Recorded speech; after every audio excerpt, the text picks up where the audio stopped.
오늘 이 시간 증거될 하나님의 말씀은 마태복음 11장 16절에서 30절 말씀을 함께 읽도록 하겠습니다.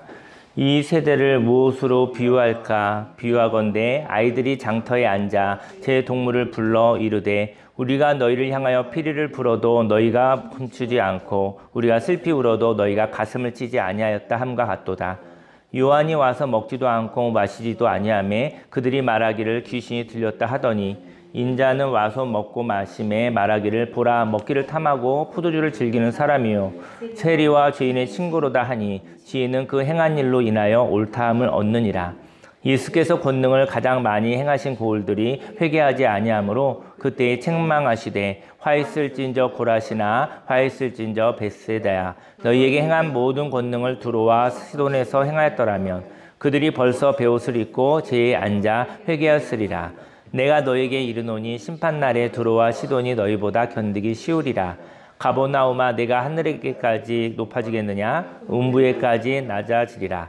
네가 행한 모든 권능을 소돔에서 행하였더라면 그 성이 오늘까지 있었으리라. 내가 너희에게 이르노니 심판날에 소돔 땅이 너보다 견디기 쉬우리라 하시니라. 그때 예수께서 대답하여 이르시되 천지의 주제이신 아버지여 이것을 지혜롭고 슬기 있는 자들에게는 숨기시고 어린아이들에게는 나타내심을 감사하나이다. 옳소이다. 이렇게 된 것이 아버지의 뜻이니이다. 내 아버지께서 모든 것을 내게 주셨으니 아버지 외에는 아들을 아는 자가 없고 아들과 또 아들의 소원대로 계시를 받는 자 외에는 아버지를 아는 자가 없느니라. 수고하고 무거운 짐진 자들아 다 내게로 오라. 내가 너희를 쉬게 하리라. 나는 마음이 온유하고 겸손하니 나의 멍에를 메고 내게 배우라. 그리하면 너희 마음이 쉼을 얻으리니 이는 내 멍에는 쉽고 내 짐은 가벼움이라 하시니라. 아멘.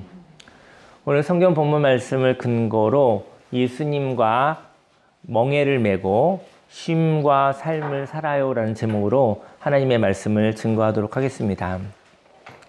예수님과 그 멍에를 맨다, 함께한다. 그 소 두 마리가 함께 이렇게 멍에를 매는데 어떤 2인 삼각과 같이 이렇게 함께 연합되어져 있는 것이죠. 근데 예수님과 함께 멍에를 맨다. 그리고 거기에는 일만 하는 것이 아니라 거기에는 쉼도 있고 거기에는 인생도 있다라는 것이죠. 저희 여러분들이 하나님을 향하여 멍에 이렇게 되어지면은 꼭 일하는 것으로만 생각할 수 있는데 거기에 쉼이 있다라는 그 비밀이 있다라는 것은 일에는 쉼이 있습니다. 일에는 힘이 있고요. 힘에는 쉼으로부터 생기는 것이 힘인 것이죠. 일할 때 힘은 써지는 것이죠. 저희 여러분들이 힘이 공급되어지는 것을 저희 여러분들이 간과하지 않으시기를 예수님으로 축원합니다.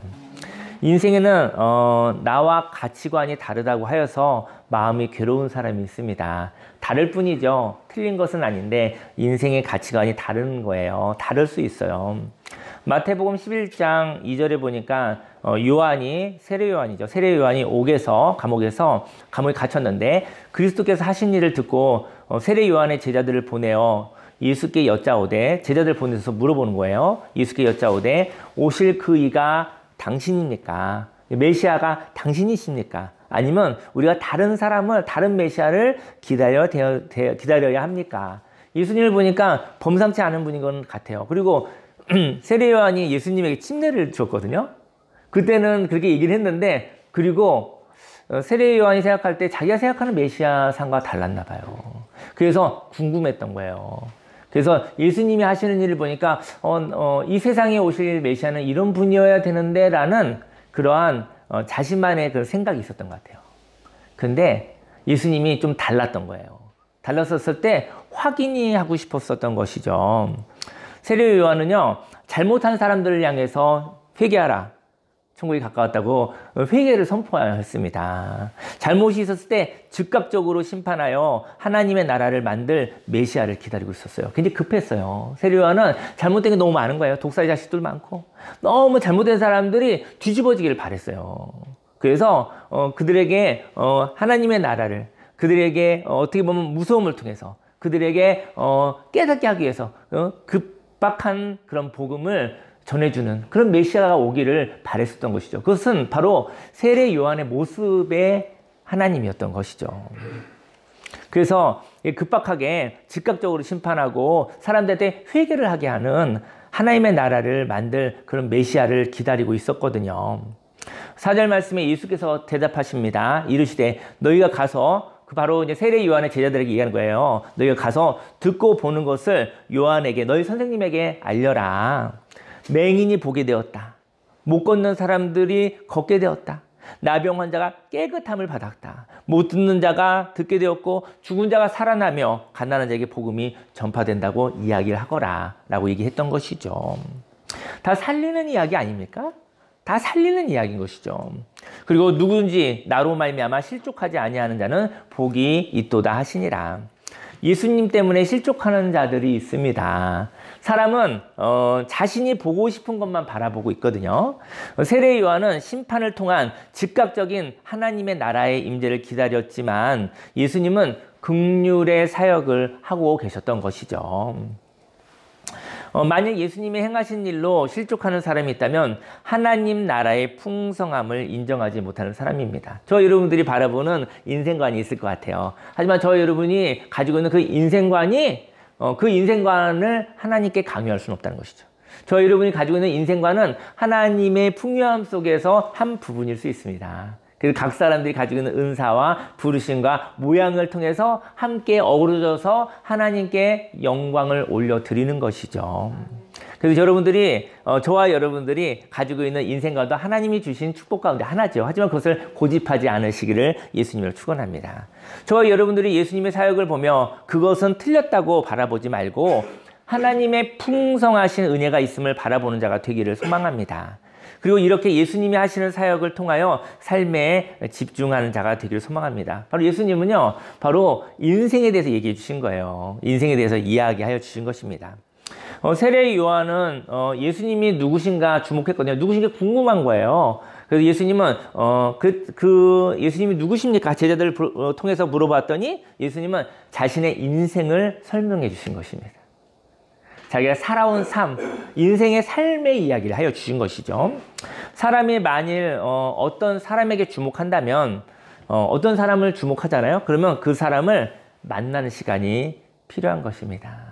누구에게 관심이 생겼어요. 그럼 그 시간은 가만히 있지 말고 만나는 시간이 필요한 거예요. 사귐의 시간이 필요한 것입니다. 사람을 만나는 시간, 그 만나는 시간을 예배의 시간이라고 합니다.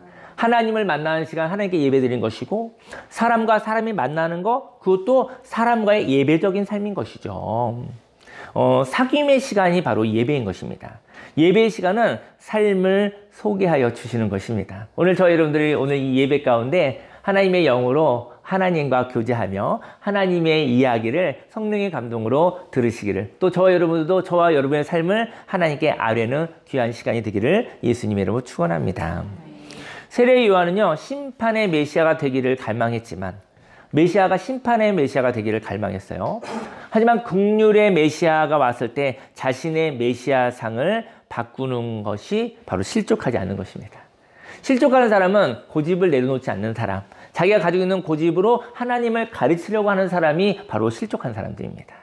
저 여러분들이 인생 가운데, 저 여러분들도 소신도 있고 계획도 있고 또 인생의 어떤 행동도 있지만 그것이 어그러지거나 달라졌었을 때 바로 하나님께 예수님을 통해서, 성령을 통해서 인생을 배우시기를 예수님의 이름으로 축원합니다. 예수님은 이 세대를 공감이 없는 세대라고 설명하고 있거든요. 오늘 16절에 보니까 이 세대를 무엇으로 비유할까? 비유하건대 아이들이 장터에서 앉아 제 동물을 불러서 이르되 우리가 너희를 향해 피리를 불고 막 노는 거죠. 피를 불었을 때 너희를 춤추지 않더라. 그러니까 공감하지 않는다는 거예요. 우리가 너무 슬프고 힘들고 울어도 너희가 가슴을 치지 않냐도다. 서로 공감이 되지 않는 것이죠. 사귐이 없는 것이죠. 함께 마음을 함께 나누지 못하는 것이죠. 이것이 바로 이 세대를 비유한다고 얘기를 하고 있습니다. 공감이 되지 않는 것은 왜 그럴까요? 공감이 되지 않는 것은 판단하고 있기 때문입니다. 판단하는 사람은 공감하지 않습니다.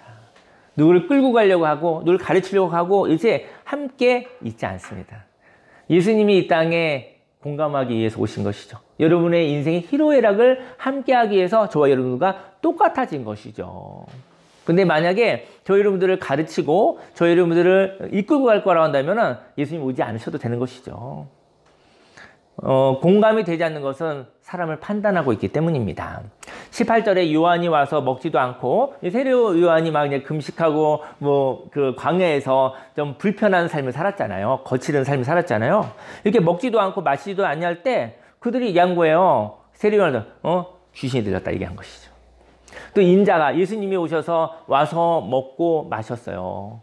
그랬더니 말하기를 먹기를 탐하고, 예수님을 보고 먹기를 탐하고 포도주를 즐기는 사람이다. 그리고 그들 예수님 옆에는 죄인들과 세리의 친구, 세상에 덕이 안 되는 사람들이 가득하도다.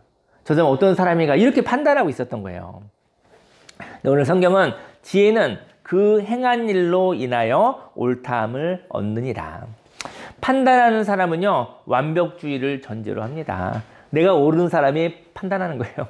나는 옳고 넌 틀려. 여기서 시작이 되는 거거든요. 나는 손볼 게 없어. 나는 완벽하니까 너는 내 가르침을 받아. 이게 판단인 거예요. 그래서 판단하는 사람은 완벽주의를 전제로 하죠.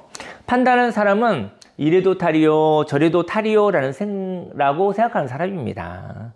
그래서 판단하는 사람은 다른 사람 판단받는 사람도 힘들지만 판단하는 사람도 굉장히 힘듭니다. 왜냐하면 자기 자신을 먼저 그렇게 판단하고 살고 있기 때문인 것이죠. 이런 사람은요, 만족이 없습니다. 고마움이 없습니다. 인생 가운데 만족이 없다면, 인생 가운데 고마움이 없다면 정말 불행합니다. 예, 정말 불행한 것이죠. 멈출 수 없는 것이죠. 인생의 지혜는 판단으로 하는 것이 아니라 경험을 통한 고백으로 하는 것이라는 것이죠. 저희 여러분들의 삶 속에, 근데 저희 여러분들이요, 가만히 있어도 우리는 판단해요. 우리에겐 죄성이 있어요. 우리는, 마귀의 선악과의 그 모습이 저희 여러분들에게 있어요. 그래서 그냥 판단을 많이 하게 되죠. 좀 더 잘 살려고, 좀 더 멋있게, 아름답게, 안전하게, 행복하게 살려고 저와 여러분들이 판단하는 거예요. 누굴 아프게 하려고 판단하는 것도 아니고, 그죠? 나를 아프게 하려고 판단하는 것도 아닌데, 마귀가 했었던 의사소통 방식이 저와 여러분들에게 많이 익숙하다는 것이죠. 그것을 원죄라고 하는 것입니다. 하나님은 예수님을 통하여 많은 능력을 나타내셨거든요. 근데 권능은 문제를 해결할 수 있어요. 권능은. 능력은 문제를 해결할 수 있어요. 여러분들과 저가 또 세상에서도 능력을 달라고 하죠. 능력이 있으면 좋겠습니다. 능력을 주십시오. 능력을 달라고 우리는 간구합니다. 근데 그 능력이요, 그 권능은 문제를 해결할 수는 있어요. 근데 사람을 바꾸어 놓지를 못합니다. 능력으로 일어날 수 있어도 사람이 바뀌지는 않습니다. 사람은 문제를 해결하면 그것으로 열매를 먹고 끝나는 것이죠. 왜냐면 끝없는 문제와 일 속에 살아가기 때문인 것이죠. 능력이 있으면 일을 잘하죠. 근데 일을 잘한다고 하면 사람이 바뀌지는 않아요. 일을 잘할 뿐이고 성과가 생기겠지만 사람이 바뀌진 않아요. 일을 하고 난 뒤 일을 위한 분석을 하지 않으시기를 바랍니다. 일하고 나면 분석을 하죠. 다음에 더 잘하려고. 예, 일 잘하기 위한 것이죠. 사람이 바뀌는 것은 아니다. 일을 하고 난 뒤 일을 하고 난 다음에요, 일이 되어진 만남을 묵상하시길 바랍니다. 여러분들이 여러 가지 일을 하고 살잖아요. 근데 일을 하는 자가 아니라 일이 되어진 자가 되길 원해요. 일을 할 때는 일만 생각해야 돼. 근데 일이 되어진 이유는 만남을 생각하는 거예요. 누구와 함께 함으로 인해서 일이 되어진 거예요. 여러분들이 일을 하는 축복도 있지만 일이 되어지는 축복을 받으시기를 예수님으로 축원합니다. 일을 하는 사람과 일이 되는 사람의 차이가 있다면요, 일을 하는 사람은 일의 효과에 집중하지만 일이 되는 사람은요, 일을 함께한 만남의 고마움을 느낀다는 것이죠.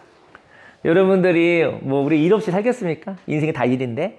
근데 일을 하고 난 다음에 일이 얼마큼 됐구나 이런 것에도 즐거워할 수 있겠죠. 하지만 일이 누구와 함께함으로 일이 보너스로 되어진 거예요. 은혜로 되어진 거예요. 일을 함께한 만남을 생각하시길 예수님 축원합니다. 하나님이 저와 여러분들과 일하시거든요. 하나님이 만약에 효과적으로 일을 해야 된다면 저와 여러분도 일 안 해야 됩니다. 저희 여러분들이 일을 많이 방해하는 사람들이에요. 하나님이 저와 여러분들과 일을 하는 것은 여러분과 저와 만남이 있기 때문이에요. 교제가 있기 때문이에요. 함께하는 기쁨이 있어서 일을 하는 거예요. 일을 효과로 한다면 하나님 혼자 일하시는 것이 가장 능력이 있으니까요. 여기 여러분들 중에 일을 좀 잘하시는 분도요, 혼자 일하는 것이 편한 사람이 있어요. 함께하면 일이 더뎌요. 함께할 때 기쁨이 있습니다. 회개는 하나님의 나라를 고마워하는 것입니다. 회개는 완벽하지 않았다고 비난하는, 회개는요, 완벽하지 않았다고 비난하는 생각이 있어요. 사람마다. 완벽하지 않았다고 비난하는 생각에서, 하나님이 주신 선물과 같은 감격이 있었다고 공감하는 마음으로 변화하는 것이죠. 회개는 뭐냐면요, 판단에서 공감으로 변화되는 것입니다. 저희 여러분들이 완벽하지 않아? 이 손가락 잡고 비난하던 삶에서 거기서 돌이키시기를요. 그리고 오늘은 인생은 하나님 주신 은혜의 선물인 거예요. 거기에 감격하고 공감하는 마음이 바로 변화인 것입니다.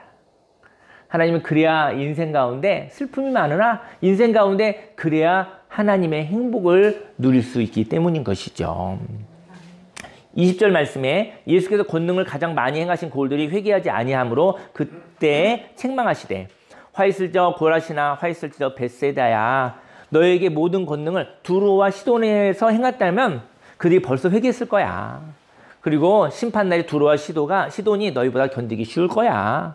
가보나오마 내가 하늘에서 높아지겠느냐 음부에까지 낮아지리라. 네게 행한 모든 권능을 만약에 소돔이란 땅에서 행하였더라면 그 성이 오늘까지도 존재할 거야. 이렇게 얘기를 한 거예요. 그러니까 너무나 많은 권능을 나타낸 곳에 삶의 변화가 없다고 얘기를 하고 있는 거예요. 내가 너에게 이르노니 심판날에 소돔 땅이 너보다 견디기 쉬우리라 하시니라. 예수님은 권능이 있어도 이렇게 얘기를 하는 거예요. 예수님은 권능이 있어도 가치관의 변화를 줄 수 없음을 이야기합니다. 저희 여러분들은 능력을 숭상하지만 능력이 많아질수록 사람이 이상하게 변해지는 경우도 있어요. 사람됨이 변하지 않아요. 능력이 있으면 사람이 가치관이 변화되면 아름다운 가치관이 있으면 좋은데 더 이상해지는 경우도 있죠. 능력이 많다고 해서 사람이 변하지는 않는다라고 얘기를 하고 있는 것입니다. 성경은 지금 오늘 그렇게 얘기를 하고 있는 것입니다. 가치관을 바꾸는 사람은요, 일의 효과를 따지는 사람이 아닙니다. 그 일이 되어진 만남을 살펴보는 사람이기 때문에 가치관을 바꾸는 것이죠. 25절에 그때 예수께서 대답하여 이르시되 천지의 주제이신 아버지여 이것을 지혜롭고 슬기 있는 자들에게는 숨기시고 어린아이들에게는 나타내심을 감사하나이다. 지혜롭고 슬기로운 사람들은 계산이 되는 사람이에요. 너무 잘 파악이 되는 거야. 판단이 너무 딱 잘 되는 거예요. 그래서 할 일과 하지 말아야 할 일을 아는 것이죠. 근데 그 사람들은요, 복음을 알 수가 없어요. 왜냐면 그들은 상실을 생각하지 않습니다. 인생이 없어지는 걸 생각하지 않습니다. 없어지는 게 있어요. 때가 되면. 근데 상실을 생각하지 않기 때문에 만일 상실된다면 행동하지 않습니다. 그런 피해버린다라는 것이죠. 그런데 반면 어린아이들은 행동이 있습니다. 어린아이들은 이게 동화되거든요. 잘 동화되잖아요. 어린아이들은 공감하고 행동한다는 것이죠. 어린아이들은 판단하고 행동하지 않고 공감해서 마음이 움직여서 행동한다는 것이죠.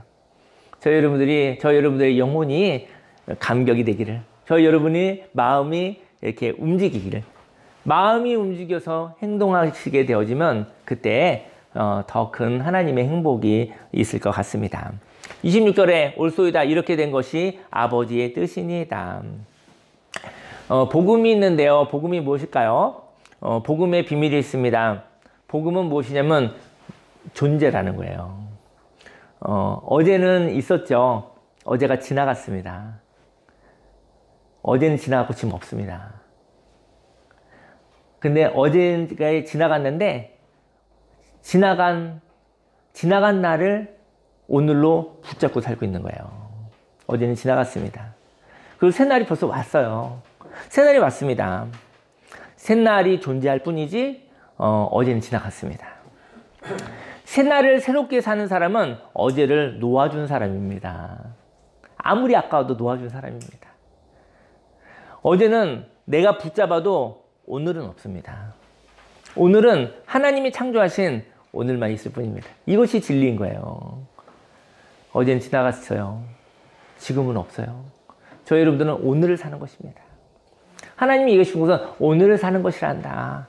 지나간 날을 그리워하고 지나간 날을 생각할 수 있어도 지나간 날에 끌려다니지 않으시기를 예수님으로 축원합니다. 근데 오늘 살아있게 누릴 수 있는 사람은 어제가 지나갔다는 것을 알고 믿는 자입니다. 27절에 내 아버지께서 모든 것을 내게 주셨으니 아버지 외에는 아들을 아는 자가 없고 아들과 또 아들의 소원대로 계시를 받는 자 외에는 아버지를 아는 자가 없느니라. 하나님이 오늘을 예수님에게 주신 것처럼 예수님과 함께 가치관을 가지고 예수님의 관점으로 살아가는 자에게 하나님 나라의 비밀이 열린다라는 것이죠. 아버지가 모든 것을 내게 주셨어요. 예수님이 아버지 외에는 아들을 아는 자가 없고 아들과 또 아들의 소원대로 계시를 받는 자 외에는 아버지를 아는 자가 없습니다. 예수님의 가치관으로 볼 수 있기를 소망합니다. 그때 하나님의 나라를 볼 수 있기를 예수님으로 축원합니다. 인생에는 수고하고 무거운 짐진 자들이 있습니다. 그들은 지쳐 있습니다. 28절에 수고하고 무거운 짐진 자들아 다 내게로 오라 내가 너희를 쉬게 하리라. 누구나 여러 가지 모양의 짐을 지고 있죠. 누구나 모양은 달라도 짐을 지고 있습니다. 그래서 어깨가 무거운 것이죠. 마음이 무거운 것이죠. 그 짐은 인생을 살면서 지어야 하는 책임과도 같습니다. 그런데 그 짐을 지지 않을 수가 없는 거예요. 쉼이라는 것을 설명해 볼게요. 쉼이라는 것은요, 짐을 질 때 그 짐에 눌리지 않는 거예요. 여러분들이 너무나 지쳐서 지치기 전에는 짐을 질만 했거든요. 근데 역할을 할 만 했거든요. 근데 지치고 나니 그 역할과 그 짐이 너무 무거워서 죽을 것 같은 거예요.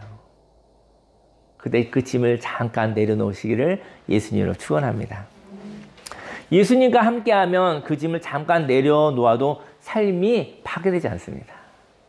삶이 지탱된다는 것이죠. 그리고 힘이 생기면 그 짐을 지고 또 걸어가면 되는 거예요. 만약 힘이 없어서 그 짐을 진다면 짐에 눌려서 죽을 것입니다. 잠깐 짐을 내려놓고 힘을 기르시기를요. 그리고 그 짐을 지고 힘이 하나님 주신 힘으로 그 의미 있는 짐이라고 하면 그 짐을 지고 가시기를 예수님이라고 축원합니다. 그런데 인생의 짐을 지고 괴로워서 고통을 부르짖을 때 그 부르짖음에 반응하지 않는 사람이 있습니다. 주위에 저와 여러분들도 고통을 부르짖고 있고 또 주위에 있는 사람도 고통을 부르짖을 수 있죠. 근데 고통을 부르짖는데 그 부르짖음에 반응하지 않는 사람이 있어요. 왜 반응하지 않을까요? 그 이유는 그 고통의 부르짖음에 온유함으로 듣지 않기 때문입니다. 고통스럽습니다. 너무 힘듭니다. 근데 그게 온유하게 안 들려요. 신경질 나게 들리는 것입니다. 그것이. 그리고 고통의 소리를 더 듣지 못하는 이유가 있어요. 또 고통의 소리가 많잖아요. 그 고통의 소리를 더 듣지 못하는 것은 그 고통을 상대편이 상습적으로 사용한다는 오해가 있기 때문입니다. 꾀병을 통해서 많은 나의 수고를 만들어낸다는 불신이 사람을 온유하게 하지 못하는 것입니다. 오늘 예수님은 자신이 마음이 온유하다고 말하거든요. 그리고 예수님은 고통의 소리를 판단하지 않고 진실하게 들으시는 것이죠. 29절에 나는 마음이 온유하고 겸손하니 나의 멍에를 메고 내게 배우라. 그리하면 너희 마음이 쉼을 얻으리니. 인생은 예수님과 함께 멍에를 메고 있습니다. 예수님이 기준을 잡는 것이죠. 예수님이 우선순위를 잡고 있습니다. 예수님이 방향을 잡으시면 함께 멍에를 메고 있는 공동체인 것이죠. 저와 여러분은 예수님과 함께하는 공동체인 것입니다. 예수님은 겸손합니다. 예수님은 그 멍에가 있는데 이게 비유로 되어지면 큰 소와 작은 소가 같이 멍에를 맨대요. 근데 거기에 큰 소와 힘이 센 소와 힘이 작은 소를 짝을 지어준대요. 힘이 똑같은 소가 되어지면 두 마리의 소가 싸우고 다툰대요. 그래서 앞으로 나갈 수가 없대요. 그 방향을 잡는 소가 있는 거예요.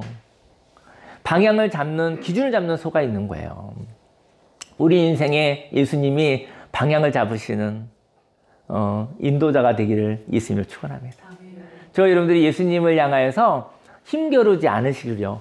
예수님의 사랑을 많이 받고 예수님의 권위를 인정하게 되었을 때 저희 여러분들이 굴종하라는 게 아니에요. 저희 여러분들이 예수님의 힘에 의해서 무서워서 끌려가라는 얘기가 아니에요. 그 사랑을 받고 그 예수님의 권위를 내가 사랑하여 존중하는 거예요. 그래서 예수님의 기준을 방향으로 내가 함께 걸어가겠다는 고백인 것입니다. 예수님은 겸손하셔서요. 예수님은 힘으로 질질 끌고 가지 않으십니다. 예수님은 속도를 내어서 저와 여러분들을 탈진시키지 않으십니다. 그래서 예수님이 겸손하다고 하시는 거예요. 예수님이 일중독자면 저와 여러분들은 죽어나는 것입니다. 왜냐면 어떤 성과를 내기 위해서 질질 끌고 가는 거예요. 가다 죽으면 또 받고 끼고 가는 거예요. 사람을 인격적으로 대우하지 않는 것이죠. 그렇다면 그 예수님은 겸손한 분이 아니신 것이죠. 예수님 더 힘있게 나갈 수 있어요. 근데 저와 여러분들의 발걸음의 속도로 가주시는 겸손한 분이시란 것이죠. 영혼을 사랑하는 분이시란 것이죠.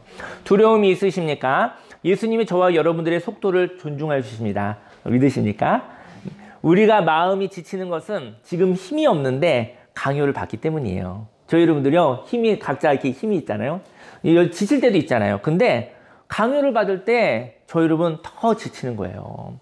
예수님의 속도와 방향과 문화를 배우시기를 바랍니다.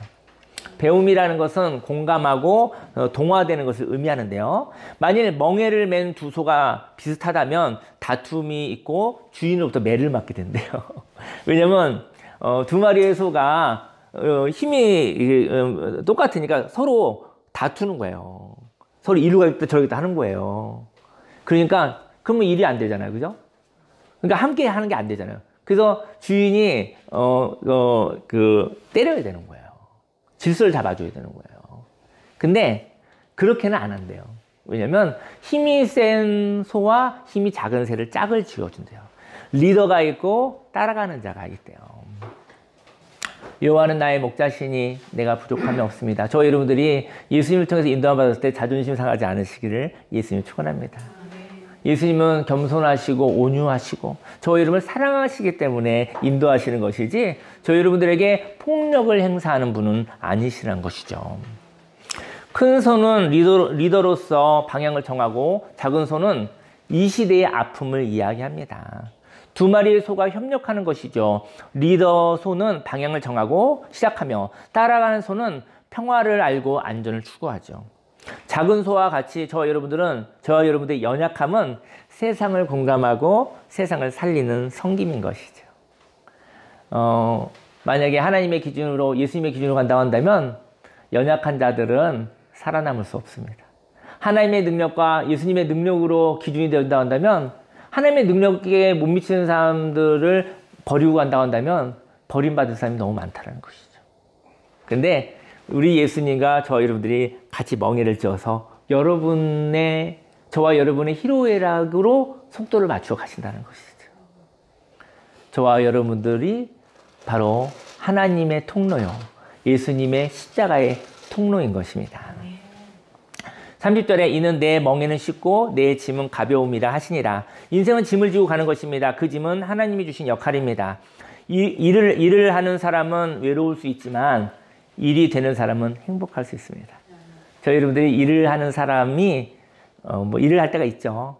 일의 성과만 집중할 때가 있잖아요. 성과는 있어도 외로울 수 있습니다. 하지만 일이 되는 사람은 성과가 좀 적지만 행복함이라는 그런 행복을 느낄 수 있는 것이죠.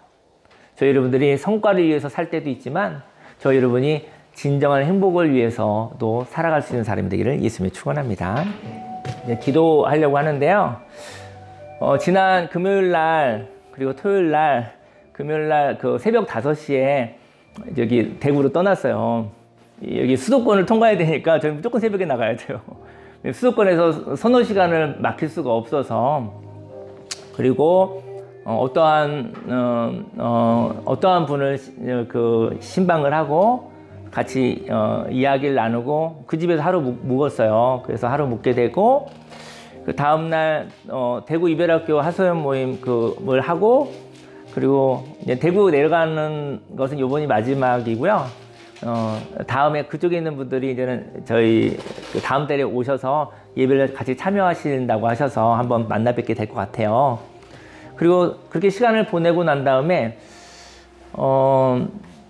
그 대구 모임이 마지막이니까 가서 일만 하고 왔더라고요, 제가. 일만 하고 와서, 대구 땅 근처를 좀, 이렇게 좀 저희 부부를 보여주고 싶어 하는 마음이 있으시더라고요. 그래서 저는 청도가 중국에만 있는 줄 알았더니 한국에도 청도가 있더라고요. 한국에도. 나만 몰랐던 건 아닐 것 같으네요. 근데, 한국에 청도라는 곳이 있는데 거기가 감으로 엄청 유명하더라고요. 예, 뭐 아시나 보네. 근데, 그리고 뭐, 와인 터널이라는 데가 있더라고요. 굉장히 좋은 구경을 했어요. 그래서, 야, 일도 하지만 재미도 이렇게 좀 봤어요. 나중에, 거기가 함께 좀 같이 데리고 가고 싶은 마음도 있더라고요. 좋은 데를 보면 같이 가고 싶은 마음이 있잖아요. 그렇게 되어졌는데, 저는, 그렇게 하고, 오늘 오늘 주일날 새벽 4시에 왔어요. 왔는데, 저는 이제 그동안 계속 고속도로를 차를 타고 가고 있었었는데, 효과적으로 얘기하면은 고속도로 타고 가면 되거든요. 근데 이제는 점심을 이제 충주에 들어가서 올갱이국을 먹고 싶어서 고속도로 이탈을 했어요. 고속도로 이탈을 했는데, 이탈해서 맛있는 집에서 저렴하게 식사를 했어요. 그리고 식사를 했더니, 차 한잔 마시고, 이렇게 좀 상담 준비도 하고, 이러면서 가야겠다 생각을 했어요. 제가 이제 여행을 좀 할 줄 알게 된 것 같아요, 이제. 그랬더니 사모님이 갑자기, 요번 주 메뉴는 올갱이국이다. 그러시더라고요. 그러더니, 충주에 있는 하나로마트를 가야 된다는 거, 저한테. 그래가지고, 갑자기, 동상이몽이죠. 차 한잔 마시려고 했더니, 갑자기, 오늘 식재료를 구입하러 가야 되는 거예요. 그래서 오늘은 올갱이국이 나옵니다. 예, 충주에서 온 것이니까 아주 맛있을 것 같아요. 지난주에는 소고기국을 했는데 아마 설교보다는 음식으로 은혜를 끼쳐야 될 것 같아요. 근데 그런 시간을 가졌는데, 인생 가운데 우리는 일을 해야 됩니다. 일하지 않고는 살 수가 없어요. 하지만 일하다 보면 하나님이 주신 생명보다 빨리 파괴됩니다. 일만 준 건 아니에요. 하나님이 쉼을 주시고 하나님이 놀이를 주셨어요. 즐거움을 주셨어요. 그 즐거움으로 일하는 사람과 어쩔 수 없어 일하는 사람은 생명이 달라요. 어쩔 수 없이 하는 일은 우리는 많이 하고 있죠. 죽어가는 것입니다. 즐거움으로, 하나님이 주신 힘으로, 하나님 아버지와 함께하면, 예수님과 함께 멍에를 매면 일을 하지만 즐거움이 있는 거예요. 여러분과 제가 주님과 함께 멍에를 매시기를 예수님의 축원합니다. 그렇게 왔는데요. 의미 있고 기쁜 일을 하고 왔지만 오늘 밤에 막 좀 새벽까지 달려왔잖아요. 단번에 못 와요. 중간에 잠도 자야 돼요. 그리고 운동도 해야 돼. 허리가 아파서 못 해요. 허리가 나가. 그러니까 이제는 휴게소에서 밤에 막 걸어 다니고 또 쪽잠도 자고 오고 이렇게 올라왔죠. 근데 이러고 있는데 옆에 이제 조수석에 제 아내가 이렇게 잘 자고 있더라고요. 잘 자고 있는데, 잠을 자고 있는데 이런 생각이 들더라고요. 남편 따라다니느라고 수고가 많다. 남편 따라다니느라고 수고가 많다는 생각이 들더라고요. 운전은 제가 했어요. 운전은 제가 전적으로 하고 있었으니까 아내가 자도 제가 강원까지 올 수 있어요. 근데 만약에 아내가 없었다면 이 아름다운 일을 하여도 참 외로웠겠다는 생각이 들어요. 저희 여러분들에게 가족들이 있죠. 배우자도 있고 아니면 친구도 있고 또 이웃도 있고 어떤 일을 하여서 성과를 높이는 데 집중하는 때가 있지만 어떤 일을 할 때 누구와 함께 했느냐에 한번 관심을 가지시기를 예수님 축원합니다. 누구와 하느냐에 따라 일이 되기도 하고 그르쳐지기도 합니다. 혼자 일하는 것은 혼자 성실함과 충성됨으로 열심으로 최선을 다해서 살면 되지만 혼자 사는 건 아니잖아요. 함께 하는 일 있잖아요. 함께 하는 일은 누구와 함께 하느냐, 얼마나 깨달음 있는 자와 하느냐에 따라 일이 되기도 하고 안 되기도 하는 것입니다. 저 여러분들이 예수님과 멍에를 매듯이 인생에 저와 여러분들이 예수님 닮기를 원해요. 그 예수님 닮은 저와 여러분들이 누구와 함께를, 또 저와 여러분들의 주위에 예수님 닮은 자가 많기를 예수님의 이름으로 축원합니다. 아내가 운전하는데 도움이 되지는 않았지만 옆자리에 있어서 참 행복했습니다. 주일 음식을 위하여 음식을 준비하는 모습을 봅니다. 저 설교 준비 때문에 오늘 어쨌든 시간이 별로 없어가지고 오늘 새벽까지도 타이핑할 수밖에 없었는데, 음식을 하는데 설교 준비를 좀 해야 되니까 제가 좀 도움을 줄 수가 없었어요. 그래도 고마운 마음이 있습니다. 30절에 이는 내 멍에는 쉽고 내 짐은 가벼움이라 하시니라. 과거는 지나갔습니다. 그리고 오늘 새날이 왔습니다. 과거를 떠나보내고 오늘을 살기를 원합니다. 오늘 주님과 함께 산다면 생명 있게 사는 것입니다. 과거는 지나갔기에 붙잡을 수가 없습니다. 저와 여러분들이 오늘을 살아간다면, 다시 말해 오늘 존재한다면 주님이 새롭게 창조되는 오늘을 살아가는 것입니다.